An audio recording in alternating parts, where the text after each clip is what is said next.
Perks are a staple when it comes to Call of Duty Zombies. Being such an important part of the Zombies mode, it's hard to imagine a world without them. But these things have had a very strange history throughout the years, and it's been quite the roller coaster. Whether it's the crutch perk issue, overpowered perks, or even the removal of them altogether, that's what we're going to talk about in today's video. My name is Prematch. If you love old school Call of Duty content just like this, then you already know to be sure to subscribe. But without further ado, let's get started. Nocturne Totem was the first map to release ever in Call of Duty Zombies, and although it did give us a mystery box and some wall weapons, there was definitely a major component that was missing here. But that missing component would be found in the first DLC map in COD Zombies history, and that was of course Verrucht, and that addition was the Perk. In exchange of some points, the player could be granted an extra ability upon purchasing. There were 4 of these perks that were introduced originally: Juggernog, which gives you more health, Double Tap, which lets you shoot faster, Speed Cola, which lets you reload faster, and of course Quick Revive, which lets you revive your teammates faster. Now, the thing about Quick Revive in World at War specifically is the fact that it does not have a solo function, meaning that it only gives you the co-op function of reviving teammates faster, making it useless for solo play. But that wasn't the only useless perk in this game, because Juggernog was actually useless on Reese, considering the fact that if you shoot yourself with the Wonderwolf on accident, then you will lose Juggernog. Although Shinonuma did not add any new perks, it did add a new mechanic when it came to getting them, and that was of course random perk locations, and these things would come back from time to time throughout the years. Altogether, the introduction of perks on Verrucht would become a staple throughout the series for the years to come. I don't think Zombies would be anywhere near as notable today if it wasn't for the inclusion of one of the most essential components to ever be released, which of course is the Perk-a-Colas. And of course, these things would be carried over into the next installment of Call of Duty Zombies, which would be found in Black Ops 1. Black Ops 1 Zombies launched immediately with an upgrade to one of the perks from World at War, and that was of course Quick Revive, giving it now a solo ability. For only the cost of 500 points, the player can be given another chance at life upon downing. But in order to balance this out, because this is kind of overpowered, Treyarch would only allow the player to be able to purchase this 3 times, giving you a total of only 4 downs that you can take throughout your match. It's also important to mention that although Mule Kick is present on Kino today, it was not there originally, because Mule Kick was not added on Kino, it was added on Moon, and it was retroactively added to all these maps later on. But trust me, we'll get to Mule Kick, but for right now, we need to go to the first DLC, which is Ascension. Ascension was very ambitious when it came to perks, adding 2 brand new ones to the formula. One of them was of course PhD Flopper, which upon flopping off of a high elevated area would create a massive explosion to kill zombies. The other perk that was added in this map is another beloved gem, and that is of course Stamina, allowing the player to run around a little bit faster while also giving them a longer sprint duration. This perk would be really good for training in highly congested areas, as well as providing help during Easter eggs on larger maps. But it is not all sunshine and rainbows, because for some reason they decided to add a certain boss to this map. You know what it is. It is of course the monkeys, and for some reason these things will go and attack perk machines, and if they attack it successfully, then you will lose the perk. You will literally lose one of the perks that you bought. Why did they do this? It is practically impossible to guard all of the machines on solo, basically guaranteeing the fact that you're going to lose a few perks every time these guys show up. And the real kicker with this is the fact that if they steal Quick Revive, it will actually count against one of your purchases. So obviously I'm going to guard Quick Revive over everything else, meaning that I'm just guaranteed to lose the other perks. It just seems like a really poor implementation of a boss enemy on the map, which was supposed to introduce us to brand new perks. But when it came to DLC 2, we actually got another new perk, and that was Deadshot Daiquiri, which is not known for being one of the better perks ever introduced. This perk gives you 2 main abilities. One of them is a better hipfire accuracy, which is, I mean, whatever, like thank you I guess. It's not necessary though at all. In fact, I would say most people don't even know that this is one of the abilities that the perk has. The other ability, of course, is the auto aim assist, locking onto the head when you aim down sight, which admittedly is a nice feature to have, but it's not necessary, and it's definitely not worth one of my 4 precious perk slots. And it's practically useless on PC, considering the fact that there is no aim assist on the PC version of Black Ops 1. Also, this map is almost impossible to play if you don't have PhD Flopper, considering the fact that the Wonder Weapon is an explosive that has a crazy big blast radius. I actually made an entire video about PhD Flopper, doing a deep dive analysis on it if y'all want to watch that after this one. And heading over to DLC 4, we actually have a new feature when it comes to perks, and that was the ability to be able to remove them after purchasing with the hacker. This is a pretty cool feature, admittedly, and I feel like it's kind of forgotten nowadays. If you have a perk that you want to use early game, but you don't necessarily want to use it in the later half of the game, well, you could just go to the perk machine and return it, and then it'll give you another slot to buy another perk. But the star of the show when it comes to perks on Moon is, of course, the one that was introduced on the map, which was Mule Kick.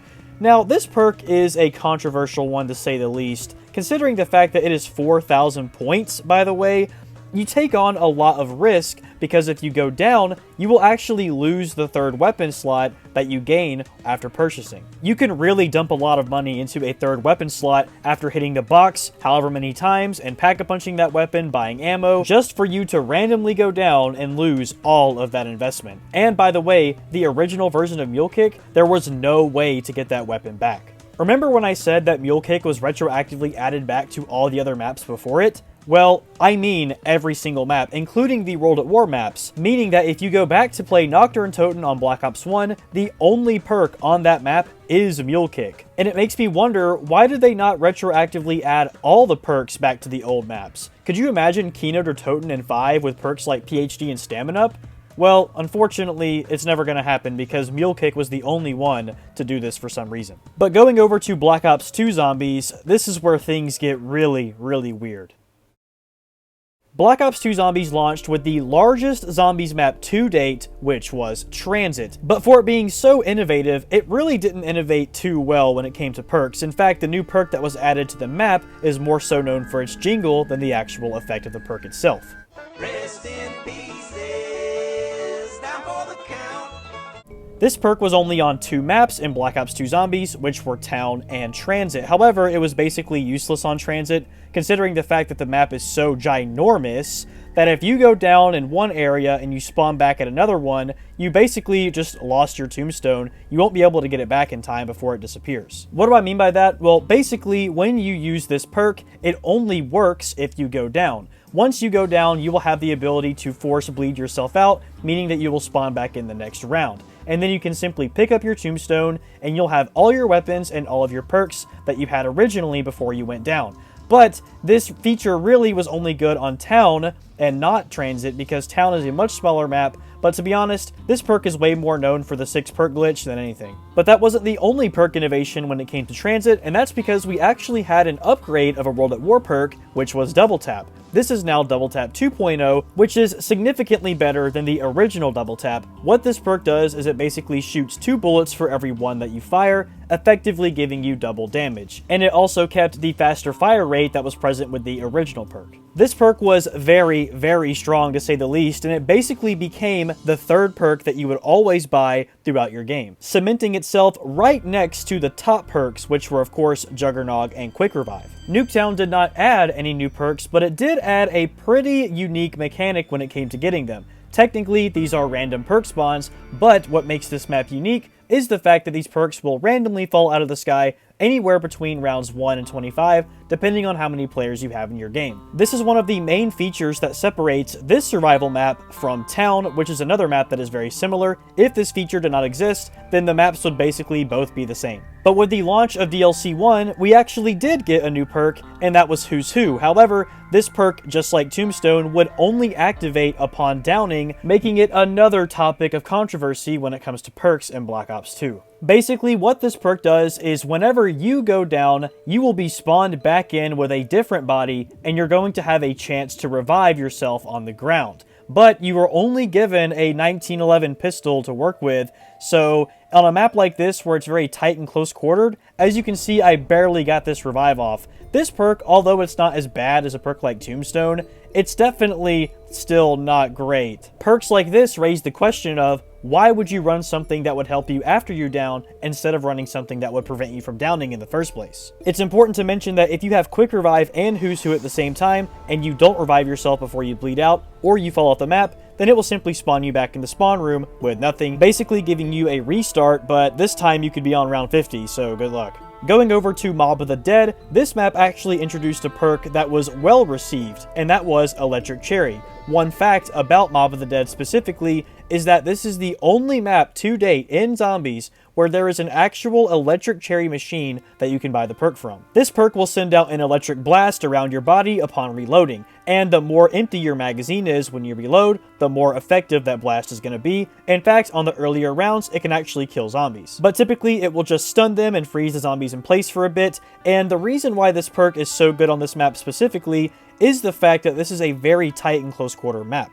But to all of my Grief fans out there, I'm not going to forget about y'all. There is, of course, a PhD Flopper machine which is accessible to the player on Cell Block Grief. PhD Flopper on this map is the best perk that you can use because there is no Juggernog present on the map. Buried introduced one of my personal favorite perks of all time. In fact, I think this was the best perk that they added in Black Ops 2 Zombies over Electric Cherry, and that was, of course, Vulture Aid. One of the minor features of this perk was the ability to be able to see certain things through walls, like, for example, the mystery box, wall weapons, and other perks. This feature really wasn't all that useful, but the other features are where the money is with this perk. One of them, and this is the best one, is the green mist mechanic. Upon killing a zombie that is surrounded by green dust, he will drop this green mist on the ground, which you can then stand in, and all of the zombies will ignore you. This is really helpful in certain areas of this map, like the maze, for example. And then the other feature of this perk, this one again is a little minor, but it is helpful, and that's basically these little drops on the ground which give you little bullet packs and little money packs. And what's really weird about this perk specifically is the fact that it was only on Buried for about 13 years until Black Ops 6. Origins, although it did not add any new perks, it did add a new way to get them, and that was from the Wonderfizz Machine. If you don't know, the Wonderfizz Machine is practically just a mystery box for perks. For the cost of 1,500 points, you can take a gamble and see if you can get something at a cheaper price, or you might get a crappy perk like Deadshot or Mule Kick. But for the risky people out there, getting Speed Cola for half off might be worth the risk. The Wonderfizz Machine featured 4 perks that were only able to be accessed through the machine itself. That was Mule Kick, Deadshot, PhD Flopper, and Double Tap 2.0. Technically, you can get Double Tap from the free chest at spawn, but come on, that's basically a one-time thing, so it's almost exclusive to the Wonderfizz itself. So at this point, it seems like every single Zombies installment would add 4 new perks to the formula. But when it comes to Black Ops 3, things are a little disappointing.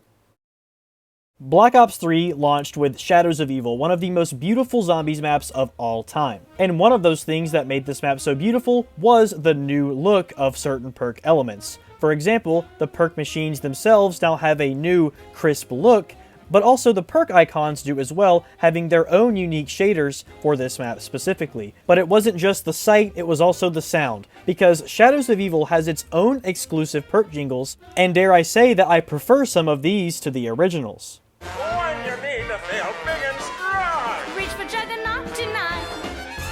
But this wasn't the only new thing when it came to perks on Shadows of Evil, because this map added a brand new perk, which was called Widow's Wine. I actually made an entire video about Widow's Wine as well, if y'all want to watch this after this one, but I'll talk about it briefly here. Basically, you will have the ability to ensnare all the zombies around you in these webs, which will slow them down. And the way that you do this is either by throwing a grenade on the ground, or by getting hit by the zombies themselves, and it basically just saves you time and it prevents you from being trapped in a corner. This perk was quickly realized to be one of the better ones that they had to offer, and it essentially became a crutch perk every time that I played Shadows of Evil. But for the fans who expected to have new perks added to the game after this one, they would be severely disappointed because Widow's Wine was the only brand new perk that was added into Black Ops 3 Zombies. And the fact that this perk was added on the launch map of Black Ops 3, the DLC cycle would have fans disappointed at the fact that there were no new perks added. You can say it's because of the addition of Gobblegums, and you're probably right, but I don't hate Gobblegums. I actually think that they're a good feature.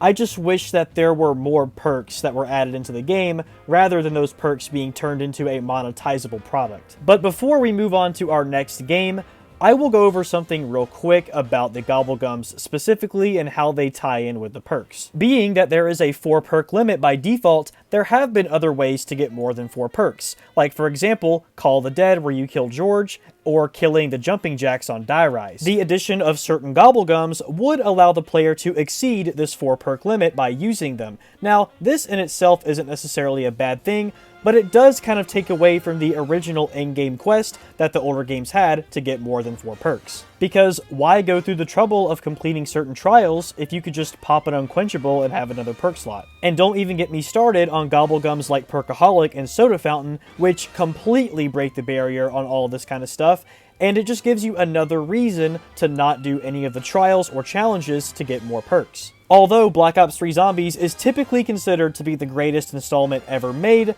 I do believe that the perk problem with Black Ops 3 is the game's biggest L. But before we go over to the major changes of the perk system in Black Ops 4, we gotta go somewhere else first, real fast. So before I get comments about people telling me that I skipped Exo Zombies, I decided to go ahead and group all the non-Treyarch installments into one category. And that's because these games didn't really innovate when it came to perks, they just took what Treyarch made and put their own great value label on it. For example, Quick Revive was called Exo Medic in Advanced Warfare, and it was called Up and Atoms in Infinite Warfare. I do think that Infinite Warfare did the best job at trying to make their own thing, while at the same time keeping what made zombies so great in the first place. I do think that the implementation of the little candy boxes that you eat to get perks is pretty unique, but let's just be real, this is the Clover Valley great value brand of the Perk-a-Colas. But I do think that Infinite Warfare did it the best because at least these machines still have a personality, unlike the Exo perks from Advanced Warfare. And I didn't forget about World War II Zombies either, okay, don't get upset at me, but let's be honest, these perks are just as lame as the Exo ones. I guess they are a little bit cooler than the Exo ones because of like the whole like German army propaganda poster thing that's on it. Yeah, I guess, okay? But to be honest with you, I would rather them just take Juggernog and Quick Revive and just throw them on the map instead of making their own version of it, because it just feels like a blatant ripoff. But speaking of Juggernog, there is something that we have to talk about when it comes to World War II Zombies specifically, and that's the fact that there is no Juggernog type perk because it was replaced by the armor system in this game. This is a one-time purchase from armor stations found around the map, and it gives the player up to 3 layers of armor, each representing an extra hit from a zombie before they go down. But the cost of the armor increases with each subsequent purchase, making it a resource that players have to manage carefully, meaning that every time you go back to buy more, it will get more and more expensive each time. And in a game like World War II Zombies where there's a bunch of different enemy types, good freaking luck. Black Ops 4 was released in 2018, and it still has the most controversial perk changes to this day. Instead of getting new perks dripped throughout the rest of the DLC cycle, this game took a completely different approach, by changing up the entire perk system entirely. Instead of having 4 perk slots and a set number of perks to choose from on the map itself, now you have 4 perk slots and you can pick which perks you want to have in the game. This effectively kills map perk exclusivity and makes it to where any perk can be used on any map no matter what. And your 4th perk slot, which was typically the most expensive, would be your modifier slot, which would basically gain that perk that you selected to be there an extra ability depending on what perk it was. On the surface, this sounds like a great idea because now there's no more perks that are map exclusive. But if you know anything about Black Ops 4 Zombies, then you know exactly what is wrong with the perks in this game, and that was the major decision that they made during the development of this game to remove the original World at War perks. That's right, there is no Juggernog, no Double Tap, no Speed Cola. Quick Revive is in the game, but it did lose its solo ability. Some of the other perks that we had back in the old days did manage to survive in this game, like Stamina Up, Electric Cherry, Mule Kick, and Deadshot. However, these perks being removed to begin with was completely detrimental to the survivability of this game. Although the OG World at War perks are not present in Black Ops 4, they did find alternatives. For example, you will automatically spawn in with 200 health, you will get Speed Cola after getting all 4 perks, and you will get Double Tap, the damage effect at least, if you pack-a-punch your weapon 5 times.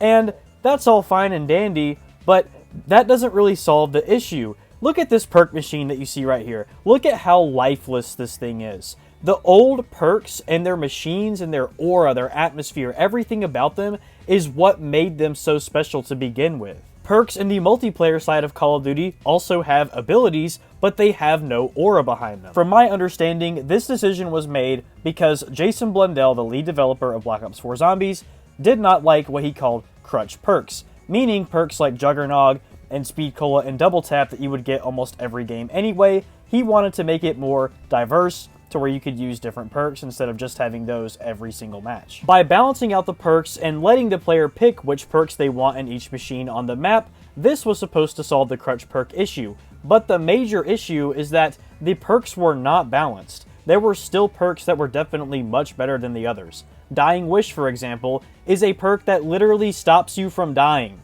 It is an amazing perk, and it is significantly better than anything else in the game. Stamina Up was typically always put in the modifier slot because it gives you unlimited sprint, but this didn't even solve the perk balance problem at all. There are perks that I never, ever use in Black Ops 4 Zombies, not because I personally just don't like them, but because they're actively worse than the other ones that you can pick from. Why would I ever use Blaze Phase, ever, if I only have 4 perk slots to put perks into? That's very, very valuable perk space if you only have 4 of them. It just doesn't make any sense for me to use a crappy perk like that one. Altogether, I do understand what they were trying to do with this perk system, to be honest, and I don't think that it's an absolutely unplayable perk system by any means. In fact, I wouldn't even say it's the worst perk system in COD Zombies, but altogether, it wasn't necessarily perceived as good. It was mainly only liked by the hardcore zombie players. Black Ops Cold War brought back the original perk machines that we all knew and loved. However, there's something off here.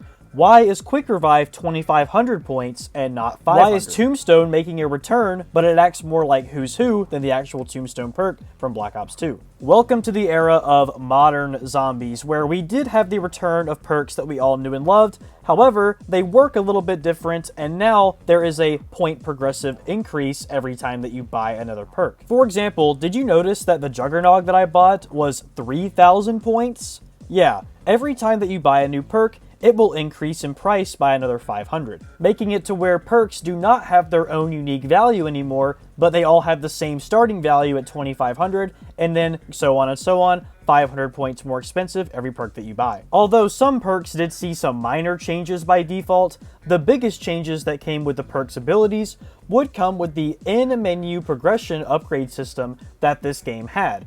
This, in my opinion, is the worst perk system we've ever seen in Call of Duty Zombies. It's not because Juggernog doesn't exist, blah blah blah. I understand, we have the OG perks back that we all knew and loved, but the major problem is that it's an in-menu progression system, basically making it to where your first 50 or so games of Cold War Zombies, you're just gonna have crappier perks, and then once you upgrade them, you will have them forever.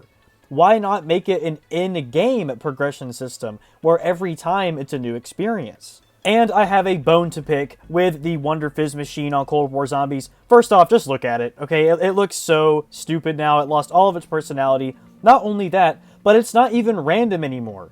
Now it's just a vending machine where you can get whatever perk you want whenever you want it. And there's no reason to even go to the actual perk machine on the map to get it, because you could just get it from the Wonderfizz. You can get all the perks from this place, and you don't even have to worry about it. The whole purpose of the Wonderfizz to begin with was to have that randomized factor and taking a gamble on your points. So I don't get it. It just completely ruined the Wonderfizz for me, and this wouldn't be the last time that we saw this Wonderfizz in COD Zombies. But unlike Black Ops Cold War Zombies, Vanguard Zombies did perk progression correctly by making it an in-game upgrade progression system. That's right, every match of Vanguard Zombies that you play, you will have to upgrade your perks multiple times throughout the match. Now, on the surface, this might sound annoying, it might sound like a bad idea, but I promise you this is the way to do it, and I'm going to explain right now. There are 5 perks in Vanguard Zombies, and with this level up progression system that exists in the game,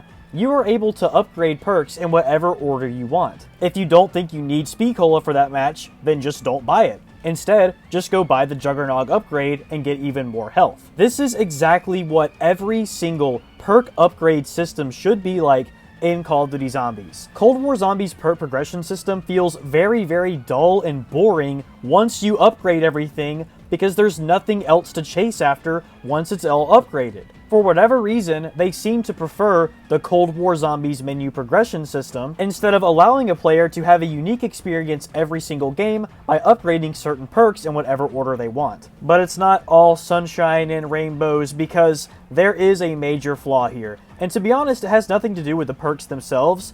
It all comes down to the point system. Alright, look, if you're a modern zombies lover, stop typing, okay? Let me explain this for a second. The point system does not work with this perk system, and it's because to upgrade your perks, it is extremely expensive. So if you go down, you will lose an upgrade for each one of these perks, and it's going to cost you an arm and a leg to get all that stuff back. Well, you might say, oh, just get the points back, bro. There is no way to get points easy in modern zombies. It's just not happening. The newer point system, being on a points per kill basis rather than the old system, affects gameplay negatively in so many different ways. And for Vanguard, it just so happens to be against the better perk progression system that they implemented. Going into Black Ops 6, we have basically the same thing as the Cold War perk system. As you can see here, Quick Revive was still 2,500 points, and each time you buy a new perk, it will increase in price by another 500. For what it's worth, I will mention the new perk they added in this game, and that was of course Melee Macchiato. However, this perk is terrible. It's literally like one of the worst implemented perks I've ever seen in zombies. It's on the level of BO2 Tombstone and Who's Who. It is that bad. You punch so insanely slow with this thing that, to be honest, it just gets you killed. It will just put you in situations that get you killed, and it's significantly worse than using a gun.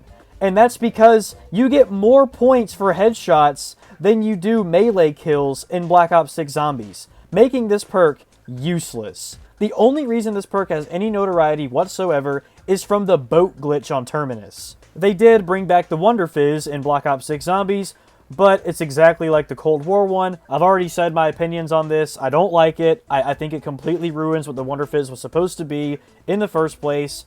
Thank you for bringing back Vulture Aid and Double Tap after so many years. Okay, thank you. That's about it. And of course, we also have in-menu progression with this game as well. It's not as bad as Cold War because you do have augments and you can select certain augments in certain spots. So you don't have every ability every game, so it does make it more customizable and unique every match. But still, it's just not as good as the Vanguard system. But that's only if you add an upgrade progression system. You don't need to have that. In conclusion, we can see that there are various different systems and different ways that these perk systems can be implemented. Whether it's the classic system with World at War to Black Ops 3, the BO4 era with its own perk system, or the more modern systems with Cold War to Black Ops 6. And the fact is that everybody likes what they like. Whether it's the old system, whether it's the newer systems, who cares? Everybody has their own opinions on what they like throughout Call of Duty history. It really shows how much a game franchise can evolve over the course of 20 plus years. And if you want to see that evolution of Call of Duty throughout the years, then be sure to click that video on screen right now. This has been the complete history of the perks in Call of Duty Zombies. Thank you all so much for watching, everybody. I'll see y'all in the next one.